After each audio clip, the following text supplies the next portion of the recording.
Hello students, welcome to Gateway Academy. पिछले lecture के अंदर जो हमारा सेकंड लेक्चर था उसके अंदर हमने कुछ एस्टिमेटिंग कॉस्टिंग के अंदर टेक्निकल टर्म्स को डिस्कस किया था। That is glossary of technical terms. उसके अंदर हमने बहुत सारे टेक्निकल टर्म्स जो है हमारे एक इंजीनियरिंग लाइफ में काम आने वाले होते हैं उनके बारे में डिस्कस किया था। तो सबसे पहले हमने डिस्कस किया था मेजरमेंट बुक के बारे में। एंड मेजरमेंट बुक हमारे पास में तीन टाइप्स की होती है। सबसे पहले हमने बात करी थी ऑर्डिनरी मेजरमेंट बुक, इसकी क्या साइज होती है और इसका क्या फॉर्म नंबर होता है, वो कैसे क्या यूज़ करते हैं, ठीक है। एंड देन हमने सेकंड मेजरमेंट बुक को पढ़ा था, वो था हमारा standard measurement book. And then हमने पढ़ा था चेक मेजरमेंट बुक। ओके, ये मेजरमेंट बुक हमने वहाँ पे पढ़ी थी। एंड देन हमने पढ़ा था administrative approval. Okay, and then हमने पढ़ा था कंटिजेंसी। तो ये कुछ हमने टेक्निकल टर्म्स हमें पढ़ी थी। अब उन टेक्निकल टर्म्स को पढ़ने के बाद में क्या पॉसिबल क्वेश्चन जो है हमारे एग्जाम में आने लायक है, उन एमसीक्यूज को हम डिस्कस करने वाले हैं। तो हमने कंटिजेंसी पढ़ा था, वर्क चार्ज एस्टैब्लिशमेंट पढ़ा था, एंड परसेंटेज चार्ज जो हमारा डिपार्टमेंटल चार्ज भी बोलते हैं उसको भी पढ़ा था। तो इन सब पे क्या क्या पॉसिबल क्वेश्चंस है वो आ सकते हैं। जैसे हमने टूल्स एंड प्लांट्स पढ़ा था, टूल्स एंड प्लांट्स के लिए हमें पता है कि 1% टू 1.5% जो है हमें वहाँ पे जो एस्टिमेटेड कॉस्ट का प्रोवाइड करवाना होता है। देन टूल्स एंड प्लांट्स के लिए आपको याद रखना है कि कितना हमें वहाँ पर परसेंटेज लगता है, तो 1% टू 1.5% लगता है। ओवरहेड कॉस्ट, इसके अंदर कॉन्ट्रैक्टर प्रॉफिट वगैरह वगैरह सारा, ऑफिस एक्सपेंसेस जो है, टैक्सेस भी हो सकते हैं, रेंट्स भी हो सकते हैं, ठीक है, सुपरविजन चार्ज भी हो सकता है। तो ये इन सब के बारे में हमने डिस्कस किया था। एंड देन 8वें नंबर पे हमने डिस्कस किया था प्लिंथ एरिया के बारे में। तो प्लिंथ एरिया क्या होता है हमने अच्छे से इसको डिस्कस किया था। एंड देन प्लिंथ एरिया में क्या इंक्लूड करते हैं, क्या एक्सक्लूड करते हैं। एंड देन हमने डिस्कस किया था प्लिंथ एरिया के बाद में फ्लोर एरिया। तो फ्लोर एरिया के ऊपर काफ़ी क्वेश्चंस आ रखे हैं, ठीक है। फ्लोर एरिया क्या होता है, सिंपली एक फॉर्मूला आपको ध्यान रखना है कि प्लिंथ एरिया माइनस जो हमारा जो एरिया ऑक्यूपाइड बाय वॉल्स जो होता है उसको माइनस करते हैं तो हमारे पास में फ्लोर एरिया आ जाता है, ठीक है। एंड देन हमने पढ़ा था सर्कुलेशन एरिया। दो टाइप के होते हैं, एक होता है हॉरिजॉन्टल, एक होता है वर्टिकल। एंड देन हमने यहाँ पे पढ़ा था सर्कुलेशन एरिया के बाद में कारपेट एरिया। इसके ऊपर मोस्ट पॉसिबल क्वेश्चन जो है आप इनको इंपॉर्टेंट लगा दें, carpet area, floor area, plinth area, इन सब पे इंपॉर्टेंट क्वेश्चन जो है एग्जाम में आने लायक है। तो आप इनको अच्छे से ध्यान में रखें, ठीक है, अच्छे से पढ़ें इनको, ठीक है। तो हमने कारपेट एरिया को डिस्कस, कारपेट एरिया क्या होता है, floor area minus circulation area, ठीक है। थोड़ा ये जो पॉइंट है, ऑफिस बिल्डिंग के लिए कितना कारपेट एरिया रहता है और रेजिडेंशियल बिल्डिंग के लिए कितना कारपेट एरिया रहता है, ये आपको यहाँ पे ध्यान रखना है। And then most important term हमारे पास में आता है कि फ्लोर स्पेस इंडेक्स या फिर फ्लोर एरिया रेशियो क्या होता है, FSI या फिर FAR। ये प्लेस टू प्लेस वेरी करता है, डिपेंड करता है पॉपुलेशन पे। जबकि पॉपुलेशन ज़्यादा, वहाँ का लैंड वैल्यू ज़्यादा, और लैंड वैल्यू ज़्यादा होगा तो वहाँ पे FAR ज़्यादा हो जाएगा। कैसे आता है FAR, ये जो होता है हमारा यूनिट लेस होता है, इनके बारे में हमने अच्छे से डिस्कस किया था। और अब हम आगे बढ़ते हैं कि इतने कुछ हमने टेक्निकल टर्म्स पढ़ने के बाद में कि इस पे कितने पॉसिबल क्वेश्चंस जो है वो एग्जाम में आ सकते हैं। तो मैं आपको यहाँ से कुछ क्वेश्चंस कराने वाला हूँ इन टेक्निकल टर्म्स को लेके। एंड आपको भी इसके अलावा आपको लगे कि ये इंपॉर्टेंट है, उनको भी अलग अलग बुक से आप कहीं पे आप इनको क्वेश्चंस को कर सकते हैं। जितनी भी टेक्निकल टर्म्स पॉसिबल जो थी वो मैंने आपको यहाँ पे बता दी है। तो हम स्टार्ट करते हैं। सबसे पहले जो क्वेश्चन हमारे पास में आता है वो आता है कि pick up the item of work not included in the plinth area estimate. तो आपको ऐसा आइटम ऑफ वर्क ढूंढना है इन चारों में से जो प्लिंथ एरिया या फिर प्लिंथ एरिया एस्टिमेट में इंक्लूड नहीं करते। तो प्लिंथ एरिया तो हमें पता है कि जो हमारे रूम का या किसी बिल्डिंग का आउटर मतलब एक्सटर्नल डायमेंशन जो होता है वो हमारा प्लिंथ एरिया होता है, ठीक है।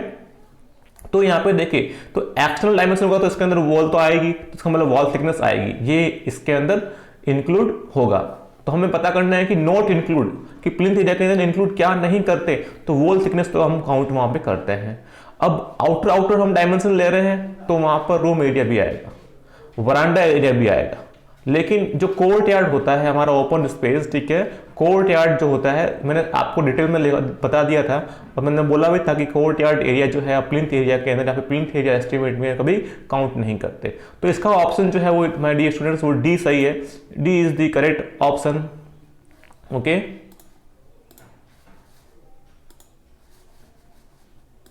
सो कोर्ट यार्ड एरिया को हमेशा ध्यान रखना कि कोर्ट यार्ड एरिया को कभी भी हम प्लिंथ एरिया या फिर प्लिंथ एरिया एस्टिमेट में इंक्लूड नहीं करते हैं, नॉट इंक्लूडेड, ठीक है, इसको हम एक्सक्लूड करेंगे। तो हमारा ये क्वेश्चन फिनिश। एंड देन हमारा सेकंड क्वेश्चन जो आता है वो आता है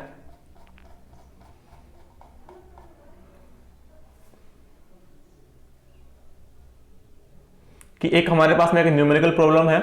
इस न्यूमेरिकल प्रॉब्लम के अंदर आपको एक रूम की डायमेंशन दे रखी है, उन डायमेंशन के अकॉर्डिंग आपको ये पता करना है, आपको कुछ एरिया निकालने का बोला। देखिए क्वेश्चन क्या कह रहा है, पढ़ते हैं।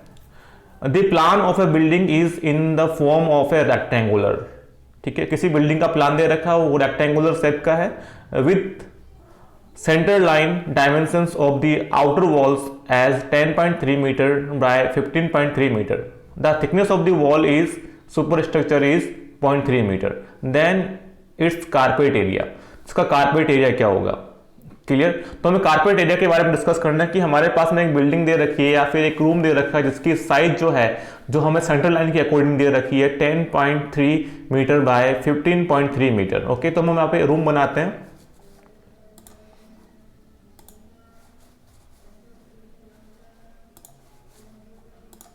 कि हमारे पास में एक रेक्टेंगुलर रूम है,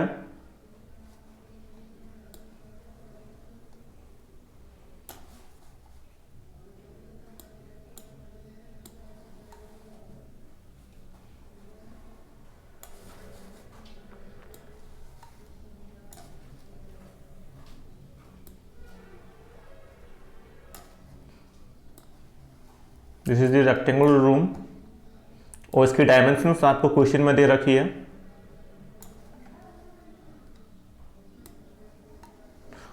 तो ये हमारे पास में एक रेक्टेंगुलर रूम है जिसकी डायमेंशन देखते हैं कि हमारी जो सेंट्रल लाइन है उसकी डायमेंशन हमको दे रखी है। यहाँ पे देखिए, यहाँ पे लिख भी रखा central line dimensions of the outer walls.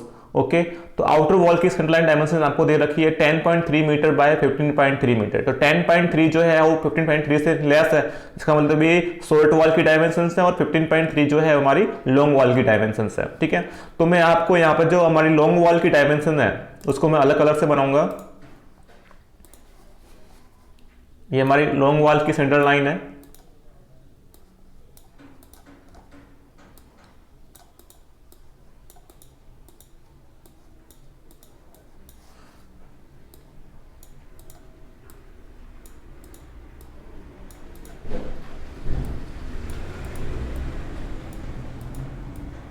this is the dimensions of long wall, which is from center of the wall to this center of the wall, center to center dimensions. Okay, जिसको हमारा centre line बोलते हैं। ठीक है, and then हमारा जो short wall है जिसकी डायमेंशन 10.3 मीटर है। ओके, तो मैं इसको अलग कलर से बनाता हूं।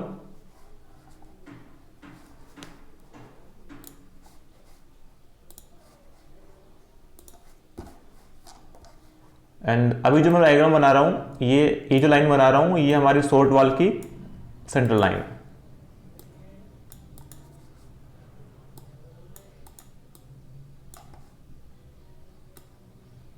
ओके, जिसकी लेंथ कितनी है 10.3 मीटर सेंट्रल लाइन की।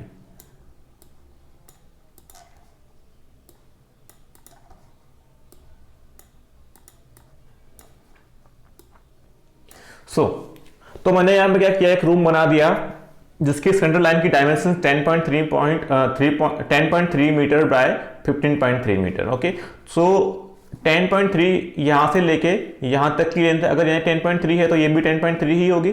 और अगर ये हमारे पास में लॉन्ग वॉल की dimension 15.3 meter from here to here, तो सामने वाली इसकी दीवार की भी लेंथ कितनी होगी सेंट्रल लाइन की, वो 15.3 होगी। तो हमें ये बताया कि हमें यहाँ पे कारपेट एरिया फाइंड करना है। तो हमें पता होना चाहिए कारपेट एरिया क्या होता है। ठीक है, तो कारपेट एरिया होता है हमारा, मैंने बताया था कि कारपेट एरिया जहाँ पे हम आराम से रह सकते हैं, लिवेबल एरिया। ओके, तो वो होता है हमारा कारपेट एरिया। तो हमने कारपेट एरिया फाइंड करना, तो देखिए अब हम यहाँ पे कारपेट एरिया फाइंड करते हैं। तो कारपेट एरिया क्या होता है, floor area minus circulation area. तो यहाँ पे जो फ्लोर एरिया होगा वो इतना अंदर अंदर का डायमेंशन होगा, लेकिन यहाँ पे आप देखेंगे यहाँ पे रूम के अंदर कोई सर्कुलेशन एरिया नहीं है। तो यहाँ पे ओनली जो फ्लोर एरिया होगा वही हमारा कारपेट एरिया होगा। तो हमें इंटरनल जो हमारा रूम है वो हमें इसका साइज फाइंड करना है। ओके, तो हमें पता है कि यहां से लेके यहां तक की लेंथ कितनी है 15.3। ओके, और दीवार की यहाँ पे देखिए थिकनेस जो दे रखी है हमें, वो दे रखी है 0.3 मीटर।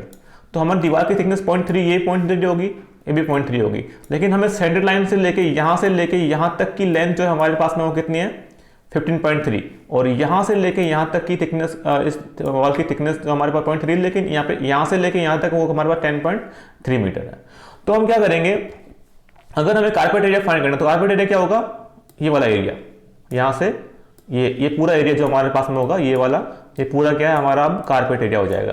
लिवेबल एरिया या फिर सिटेबल एरिया। ओके, इसका हमें एरिया फाइंड करना है। तो हम कह सकते हैं कि अगर यहाँ से लेके यहाँ तक की लेंथ 15.3 है और यहाँ से लेके यहाँ तक की लेंथ 10.3 है, तो अगर हम यहाँ से लेके यहाँ तक की डायमेंशन और यहाँ से लेके यहाँ तक की डायमेंशन अगर हम इस 15.3 से माइनस कर दें तो हमारे पास में क्या लेंथ आएगी। देखिए यहाँ पे इस दीवार की थिकनेस कितनी है, 0.3 मीटर है, ये हमने दे रखी क्वेश्चन के अंदर। तो यहाँ से यहाँ तक थिकनेस 0.3 है और यहाँ से लेके यहाँ पे थिकनेस क्या 0.3 है। तो 0.3 का हाफ कितना हो जाएगा, 0.15, और यहाँ से हमारे पास में क्या होगा, 0.3 का हाफ क्या हो जाएगा, 0.15। तो अगर हमें यहाँ से लेके यहाँ तक की लेंथ अगर फाइंड करनी है तो हम कह सकते हैं यहाँ से लेके यहाँ तक की लेंथ कितनी है, 15.3, इसमें से माइनस करना हमें इस दीवार की थिकनेस का हाफ। तो दीवार की थिकनेस कितनी है, 0.3/2 प्लस फिर इस वॉल की थिकनेस का हाफ, वो भी क्या हो जाएगा, 0.3/2। तो 0.3/2 कितना हो जाएगा हमारे पास, 0.15, और यहाँ पे अगेन 0.3/2 कितना हो, 0.1, तो हमारे पास कितना हो जाएगा, 0.3 हो जाएगा। तो 15.3 माइनस 0.3 कितना हो जाएगा 15 मीटर। तो हमने क्या किया, जो हमारी इस रूम का जो कारपेट एरिया अगर फाइंड करना है तो हमारे पास में ये जो लेंथ हमारे पास में कितनी होगी, अंदर की इंटरनल डायमेंशन कितनी हो जाएगी, 15 मीटर हो जाएगी। एंड देन अगर हमें यहां से लेके यहां तक की अगर लेंथ फाइंड करनी है, सेम जैसा अभी हमने ऐसा किया था वैसे हमने फाइंड करना, तो यहां से लेके यहां तक सेंटर लाइन कितनी है, वो हमारे पास में है 10.3। ओके, तो हमें क्या करना पड़ेगा, यहां से लेके यहां तक की लेंथ को माइनस करना पड़ेगा। तो यहां की थिकनेस कितनी है, 0.3, तो माइनस 0.3/2। अगेन हम क्या करेंगे, यहां से लेके यहां तक की लेंथ को माइनस करेंगे, तो ये क्या हो जाएगा, अगेन अगर इसकी थिकनेस यहां से लेके यहां तक 0.3 है तो इसका हाफ कर देंगे माइनस, तो 0.3/2।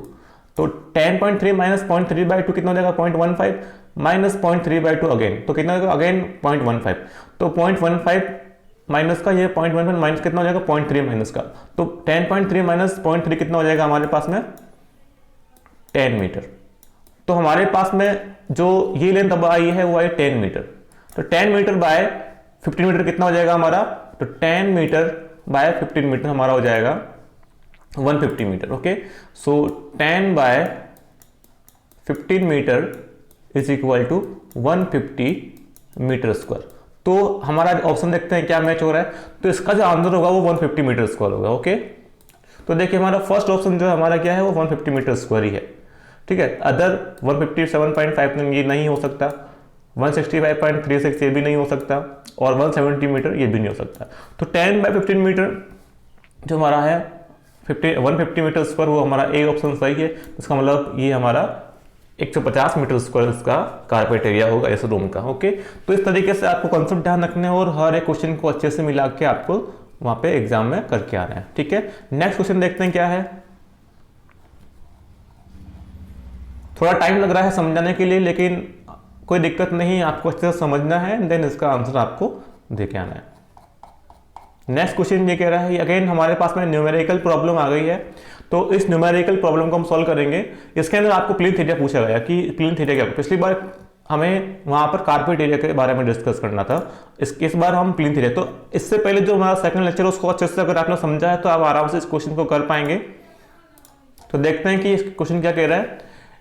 ए plan of a building is in the form of a square with central line dimension. हमारे पास में कोई रूम है या कोई बिल्डिंग है वो स्क्वायर शेप की है। ओके, पिछली बार रेक्टेंगुलर शेप की थी, इस बार स्क्वायर शेप की है। With central line dimensions of the outer wall as 14.7 meter by 14.7 meter. Okay, तो इसकी सेंट्रल लाइन दे रखी है 14.7 meter by 14.7 meter. If the thickness of the wall in superstructure is 0.3 meter then its plinth area is. Okay, तो हमें यहाँ पे plinth area को कैलकुलेट करना है। तो देखते हैं क्या होता है। हमारे पास में एक स्क्वायर रूम है, मैं इसको यहां बनाना चाहूंगा। छोटा नहीं लगेगा लेकिन हम इसको अच्छे से समझेंगे। जिसको अगर आ रहा है तो अपने नोटबुक में हाथों करते रहे। ये हमारे पास में एक स्क्वायर रूम है, इसको मैं स्क्वायर रूम बनाता हूं।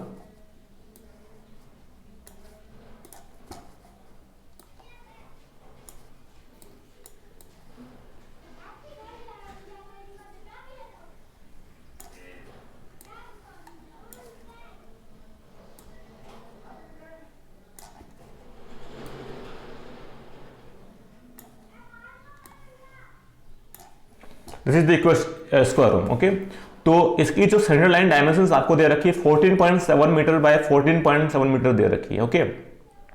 और वॉल की थिकनेस कितनी है 0.3 मीटर, अगेन 0.3 मीटर, और जनरली वॉल की थिकनेस है 0.3 मीटर मतलब 300 mm के आसपास ही वेरी करती है, ओके। ये इतनी होती है। तो इसको देखिए हम क्या करते हैं, सेंटर लाइन बनाते हैं। This is the centre line of the room.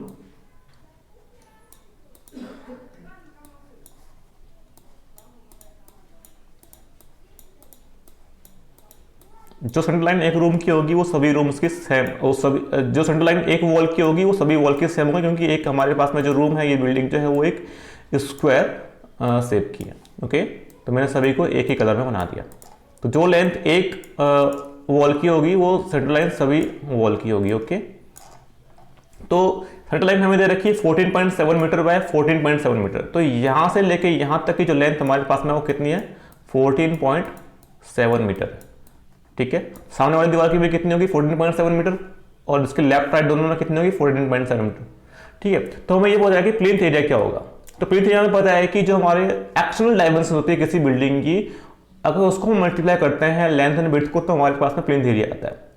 तो अगर हम यहां से यहां तक मेजर करें, हमारे पास 14.7 मीटर दे रखा है, तो ये जो दीवार की थिकनेस हमें दे रखी है 0.3 मीटर दे रखी है। तो यहां से लेके देखिए मैं इसको डिफाइन करने बनाता हूं, चलिए, ठीक है। तो यहां से लेके यहां तक जो मैंने ग्रीन पोर्शन बना रखा है, ये इसकी जो लेंथ हमें क्वेश्चन में दे रखी है 14.7 मीटर, और वॉल की थिकनेस हमारे पास में 0.3 मीटर। तो 0.3 मीटर कहां से कहां तक होगी, यहां से लेके यहां तक होगी, लेकिन हमें ये डायमेंशन यहां से यहां तक दे रखी है, तो मतलब दीवार की थिकनेस का हाफ है पता है, लेकिन जो हमारे लेफ्ट पोर्शन है, ठीक है, ये वाला पोर्शन, इसकी कितनी होगी, वो कितनी होगी 0.3/2 होगी, तो 0.15 इसको लेते हैं। अगेन अगर यहाँ पे देखें तो ये भी कितनी होगी 0.3/2 होगी, तो कितनी होगी 0.3/2 प्लस 0.3/2 कितना हो जाएगा 3 हो जाएगा, ठीक है। तो 14.7 तो हमें दे ही रखा है, प्लस हमें क्या करना है, इधर की तरफ ऐड करना है 0.3/2, और इधर की तरफ भी कितना ऐड करना है प्लस 0.3/2। तो हमारे पास में जो लेंथ आएगी वो आएगी 15 मीटर, 15 मीटर आएगी। तो अगर एक वॉल की जो हमारी एक्सटर्नल डायमेंशन है वो 15 मीटर है, तो हर एक वॉल की एक्सटर्नल डायमेंशन कितनी होगी 15 मीटर होगी। तो हमें प्लिंथ एरिया कैलकुलेट करना है। तो प्लिंथ एरिया क्या कैसे कैलकुलेट करते हैं, जो हमारी किसी बिल्डिंग की या किसी रूम की जो एक्सटर्नल डायमेंशन होती है उसको अगर मल्टीप्लाई करते हैं तो हमारे पास में जो एरिया आएगा वो प्लिंथ एरिया आएगा। तो अगर हमें एक दीवार की लेंथ मिल गई है, वो हमारी एक्सटर्नल डायमेंशन कितनी है 15 मीटर है, ओके। तो 15 मीटर बाय 15 मीटर कितना हो जाएगा हमारे पास में 225 मीटर स्क्वायर। तो देखते हैं कि इसके अंदर ऑप्शन क्या क्या है। देखिए ए ऑप्शन हमारे पास में है 234 मीटर स्क्वायर, मैच नहीं हो रहा। 150 मीटर स्क्वायर भी मैच नहीं हो रहा। 216 मीटर स्क्वायर भी मैच नहीं हो रहा। 225 मीटर स्क्वायर ये हमने अभी कैलकुलेट किया है, इसका मतलब इसका आंसर क्या है वो डी सही है। तो इस प्रकार से आपको कैसे भी एग्जाम में क्वेश्चन आता है, plinth area, carpet area, circulation area, floor area, तो इस तरीके से आपको वहां पर कैलकुलेट करना है। आपको बस कंसेप्ट को ध्यान देना है कि प्लिंथ एरिया के अंदर क्या डायमेंशन लेते हैं, प्लिंथ कारपेट एरिया में क्या डायमेंशन लेते हैं, फ्लोर एरिया में क्या डायमेंशन लेते हैं, इसके बारे में आपको थोड़ा ध्यान देना है।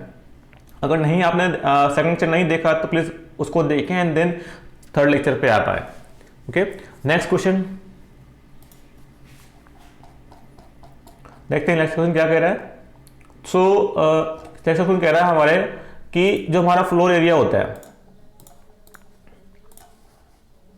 The floor area includes the area of the balcony up to. तो मैंने आपको बताया था फ्लोर एरिया जब पढ़ाया था सेकंड लेक्चर के अंदर, तो उसके अंदर आपको मैंने बताया था कि फ्लोर एरिया के अंदर क्या इंक्लूड करते हैं और क्या एक्सक्लूड करते हैं। तो जो इंक्लूड करते हैं, अगर बालकनी का एरिया 50% से कम या 50% तक है तो वहां पर हम फ्लोर एरिया के अंदर इंक्लूड करते हैं।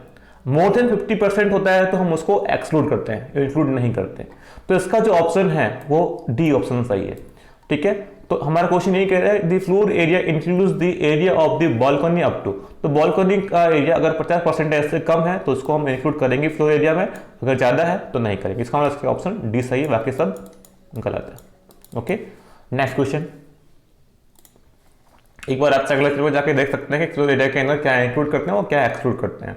नेक्स्ट क्वेश्चन है हमारे पास में, हाँ बहुत ही इंपॉर्टेंट क्वेश्चन है कि फ्लोर एरिया रेशियो क्या होता है, okay. What is the floor area ratio, इसको हम एफएसआई बोलते हैं और आउट ऑफ इंडिया के अंदर इसको प्लॉट एरिया भी बोला जाता है। ओके, तो फ्लोर एरिया रेशियो क्या होता है, जैसे हम FAR बोलते हैं, प्लेस टू प्लेस चेंज होता है, इसका कोई यूनिट नहीं होता है, यूनिट लेस होता है। तो हमें पता है कि फ्लोर एरिया रेशियो क्या होता है। मैंने बताया था कि आपको जैसे कोई हमारे पास में प्लॉट है, ये हमारे पास में कोई प्लॉट है, प्लॉट के ऊपर आपने कितने फ्लोर्स बना रखे हैं, ठीक है। तो सभी फ्लोर्स का area, ground floor, first floor, second floor, third floor, सभी फ्लोर्स का एरिया अपॉन जो भी हमारा प्लॉट का एरिया उसको डिवाइड करेंगे तो हमारे पास में फ्लोर एरिया रेशियो आ जाएगा, ठीक है। तो ए ऑप्शन क्या कह रहा है, ए ऑप्शन कह रहा है हमें total floor area of all floors आता है, लेकिन उसमें से माइनस हम कभी नहीं करते, area of ground floor minus नहीं करते। तो ये ऑप्शन जो है बिल्कुल ही गलत है, नीचे एरिया ऑफ प्लॉट तो आता ही आता है, ठीक है। तो ये चीज बहुत गलत है। बी ऑप्शन कह रहा है total floor area of all floors, बिल्कुल सही कह रहा है। माइनस में क्या कर रहा है, एरिया ऑफ ग्राउंड फ्लोर, बिल्कुल गलत। और अपॉन में क्या है, एरिया ऑफ प्लिंथ, अपॉन में तो एरिया ऑफ प्लॉट ही आता है, ठीक है। तो ये भी गलत, सेकंड ऑप्शन भी गलत। थर्ड ऑप्शन क्या कह रहा है, total floor area of all floors, total floor area of all floors, ठीक है, upon area of the plot. तो ये ऑप्शन बिल्कुल सही है। जितना भी हमारे फ्लोर्स बनी है, चाहे एक ही फ्लोर ग्राउंड फ्लोर हो या फिर second floor, first floor, third floor, fourth floor, उन सब का एरिया अपॉन जो हमारा प्लॉट का एरिया है वो उसका जो होता है फ्लोर एरिया रेशियो होता है। तो इसका मतलब हमारा सी ऑप्शन बिल्कुल सही है। अब डी ऑप्शन क्या कह रहा है, total floor area of all floors upon area of plinth, नहीं, प्लिंथ एरिया कभी भी डिवाइड नहीं करते फ्लोर एरिया रेशियो के अंदर। तो ये ऑप्शन भी गलत। तो हमारा सी ऑप्शन बिल्कुल सही है, total floor area of all floors upon area of plot. तो हमने यहाँ पर ये कुछ क्वेश्चंस किए और इसके अलावा भी जो भी क्वेश्चंस आपको करने हैं, तो हमने यहाँ पर एस्टिमेटिंग कॉस्टिंग के अंदर जो हमारा ग्लोसरी ऑफ टेक्निकल टर्म्स के क्वेश्चंस कर लिए हैं। जो भी आपको लगे कि एग्जाम में आने लायक ये क्वेश्चंस है तो आप वहाँ पे क्वेश्चंस कर सकते हैं, लेकिन जो इंपॉर्टेंट है एग्जाम पॉइंट ऑफ व्यू के अकॉर्डिंग जो हमने इंपॉर्टेंट क्वेश्चन जो मैंने आपको यहाँ पे करा थी और रिपीटेबल क्वेश्चन ये है, ठीक है। तो अभी के लिए इतना ही, नेक्स्ट क्लास के अंदर पढ़ेंगे analysis of the rate. Thank you.